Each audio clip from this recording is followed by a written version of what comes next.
Hi everyone, in today's video, I'll show you how to check if someone has restricted you on Instagram using a few simple tricks. Let's dive in.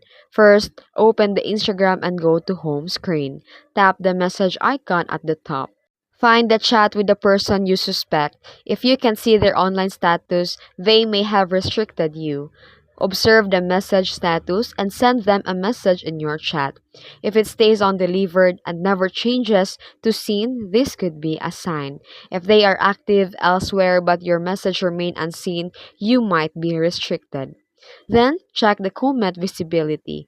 Go to their Instagram profile and comment on one of their posts. Use another account or ask a friend to check if your comment is visible. So, if your comment doesn't appear, they have likely restricted you. And that's it. Now you know how to tell if someone restricted you on Instagram. If you found this video helpful, don't forget to like and subscribe and hit the notification bell for more Instagram tips. Thanks for watching.